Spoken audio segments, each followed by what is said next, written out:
Spiritual Gifts and Spiritualization. The Third Testament. Revelations of Jesus Christ. Chapter 48.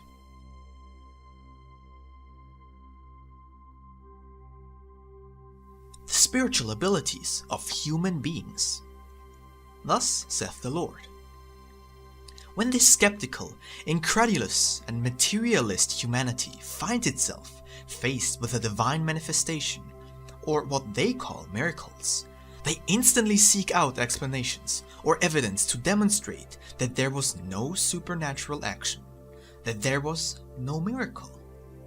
When a man appears manifesting an uncommon spiritual gift, mockery, doubt, and indifference arise before him to quiet his voice. And when nature, that instrument of my divinity, gives voice to calls to justice and warning messages for men, they attribute all to chance. Humanity has never been so insensitive, so blind and deaf to all that is divine, all that is spiritual and eternal as it is today.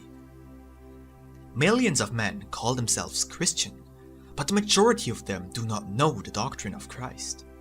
They say they love the works I performed as man, but their manner of believing, thinking, and conceptualizing demonstrate that they do not know the essence of my doctrine. I came to show you the life of the Spirit, to reveal to you the powers contained in it. That is why I came to the world. I healed the sick with no medicine whatsoever. I spoke to the spirits, freed the possessed of strange and supernatural influences, spoke with nature, transfigured myself from man to spirit, and spirit to man. And each of those works had the goal of showing you the road of the evolution of the spirit. You carry within you true treasures, powers and gifts you do not even guess at, but from ignorance you weep like paupers. What do you know of the power of prayer and the strength of thought? What do you know of the profound content of the communication between spirit and spirit?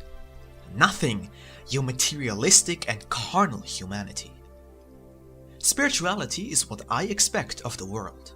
Before me, the names with which each sect or religion distinguishes itself have no importance, nor do the greater or lesser splendor of their rites and outward worship. Those things reach only human senses. They do not reach my spirit.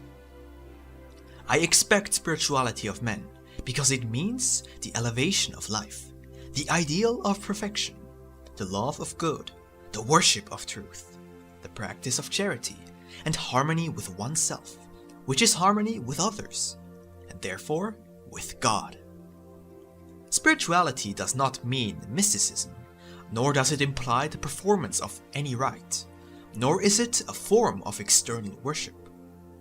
Spirituality means the development of all the faculties of man, those that correspond to the human part, just as those that vibrate beyond the senses of the body, and which are the powers, attributes, faculties, and senses of the spirit.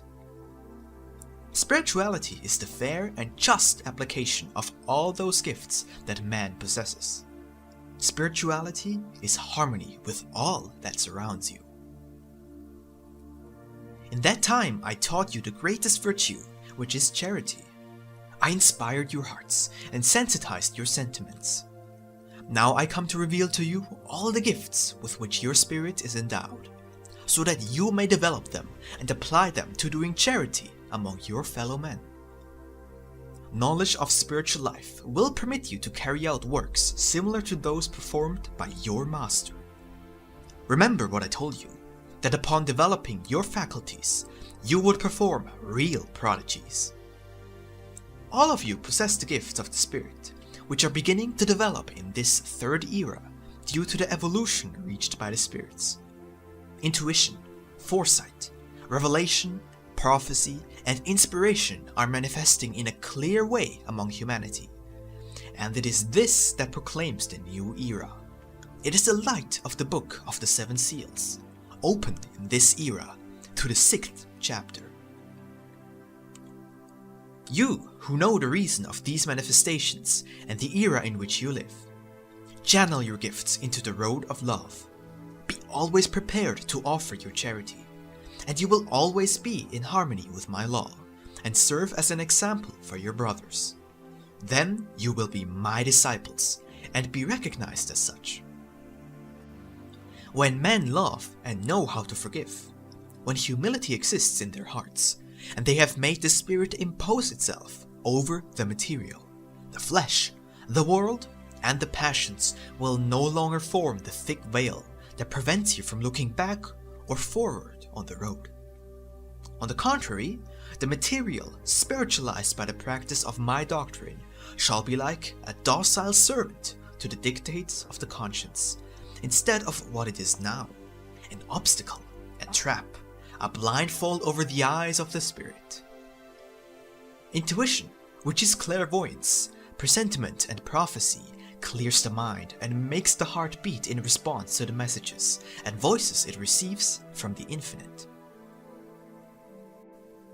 By means of the gift of intuition, which I have given to all men, you may discover many things hidden among the heart's secret, many tragedies that affect not only the earthly lives, but also the spirits of your brothers. How can one enter the intimacy of those hearts without wounding them or profaning their secrets?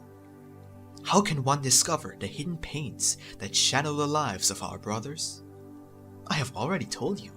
Intuition, the gift that is part of spiritual sight and which will reach full development in you through prayer, shall show you the way to calm the pain of each one of your fellow men. How many mysteries still exist for man? He is surrounded by invisible and untouchable beings that should already be visible and touchable. A life full of beauty and revelations palpitates over the existence of men, and these, in their blindness, have not managed to see it. A man spiritually prepared by my doctrine will be able to perform superhuman works. From his spirit and body, a light, a power, and a strength will emanate, which will allow him to do which intelligence alone is not able to perform. This is the time in which the divine light shall shine plainly in my followers, who shall exhibit the gifts of the Spirit by showing that they do not need earthly goods, nor material sciences to perform charity and work prodigies. They shall heal in my name, curing the hopelessly ill, transforming water to healing balsam, and raising the dead from their deathbeds. Their prayer shall have the power to calm the wind, to assuage the elements and combat epidemics and evil influences. The possessed shall be relieved of their obsessions, their persecutors, and their oppressors before the word, the prayer, and the power of my new disciples. Spirituality means the elevation of the sentiments, purity in life, faith, love of others, charity, humility before God, and profound respect for the gifts received. When you achieve any of these virtues, your spiritual gaze begins to enter the mansion of love and perfection. Therefore, when you reach a state of spirituality while still on earth, you will be able to say that you inhabit, at least in moments of prayer, the spiritual valley. At the same time, you shall receive the light that reveals events of the future. Because for the spirit that has begun to ascend, the future becomes less and less of a mystery. Yes, disciples, only in human life is man ignorant of what will happen in the future, of the events of tomorrow, not knowing his destiny, nor the path he shall have to follow, or what will be its end. Man could not bear the knowledge of all the trials that he will have to experience in his life. In my charity for him, I have created that veil between his present and his future, preventing him from losing his mind, knowing and beholding all which he will have to live and feel. In contrast, the spirit, a being strongly armored and created for eternity, has the power to know its destiny, and the strength to understand and accept those trials that await it. For it knows that at the end of the road, when it has followed it with obedience to the law, it shall come to the promised land, the paradise of the Spirit, which is the state of evolution, purity, and perfection that it will reach in the end.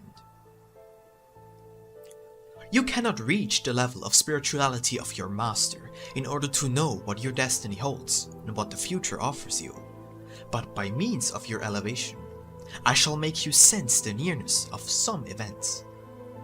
That presentiment, that seeing of the future, that knowledge of your destiny, you shall begin to achieve as your being, formed of body and spirit, continues ascending on the road of spirituality, which, I tell you again, is faith, purity, and the love of life. It is love and charity for your fellow men. It is humility and love before your Lord. Be alert, so that you can recognize the true prophets and the false, so that you do not fight against those who, like you, are fulfilling missions confided to them by My Divinity, so that you may recognize the true prophets and the false, and confirm the works of these and destroy the works of the others. For this is the time when all the forces have arisen to battle. There is good fighting evil, the light against the darkness, wisdom against ignorance, and peace against war. Requirements and characteristics of authentic spiritualism. Understand that Judas exists in each man. Yes, disciples, because in your case, the material body is Judas to the spirit. It is the material that opposes the shining light of spirituality, that which besieges the spirit to make it fall into materialism, into the lower passions. But do not condemn your material form, because it brings you to the edge of the abyss. You need it for your advancement, and you will overcome it with your spirituality, as I overcame Judas with love. Before you rise up to teach my maxims and expose its concepts, you should begin by practicing the teachings that I have revealed to you, loving your fellow men, living an elevated life, sowing your path with light and charity. If you do not do this, then I can tell you now that you have not understood spirituality. It uncovers your essence, and by means of it, you can form a true concept of your Father and know yourselves. It is true that in order to achieve spirituality, you need a certain amount of renunciation and some effort and sacrifice.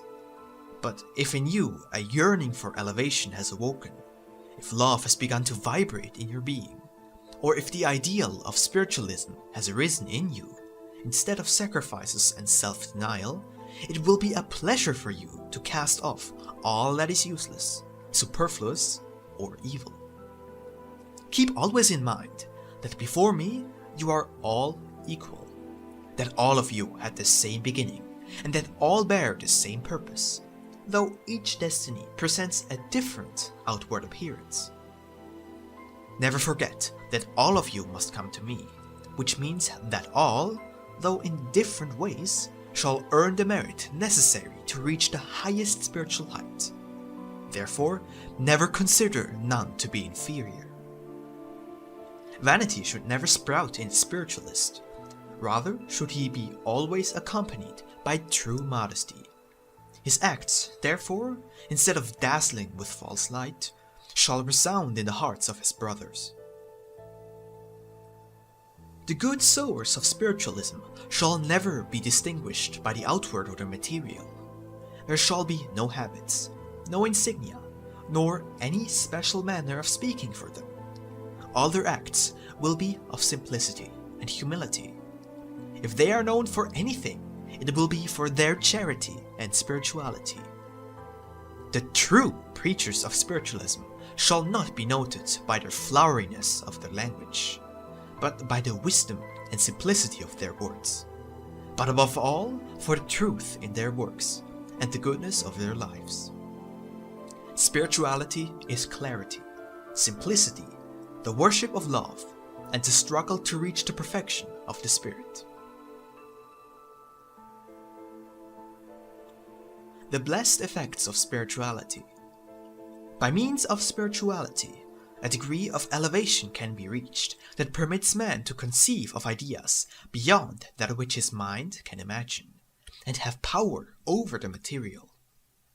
Think now, if the elevation of the spirit were employed in the study of material creation presented by nature, or any other human ideal, what fruits could be obtained if your discoveries were due not only to examination by the mind, but also to the intervention of the spiritual revelations given to you by He who created all. When men achieve spirituality, they shall be creatures superior to all that surrounds them. Yet until now, they have been only weak beings at the mercy of the influences, the elements, and the forces that ought not to be above man, because they are not superior to him. I tell you truly that spirituality too is inherited, and so you should take care to transmit purity and a sensitivity to the spiritual to your children. They shall thank you for having the clarity to bestow on them a body with sane passions, a clear mind, a sensitive heart, and a spirit awake to the call of the conscience. The only goal of my work is the spirituality of all men, because in spirituality they shall have to identify and understand themselves. In spirituality they shall see disappear the names of the exterior forms of their religions, which have been the cause of the spiritual distancing brought about by each interpreting God differently. Then, when all on their different paths come closer to spirituality, they shall understand that all they have needed to do was liberate themselves from their materialism, in order to translate into spiritual form what they always took in a material way. Spirituality is all I ask of men in this time, and within what is right, they shall see their greatest ideals fulfilled and their greatest conflicts resolved.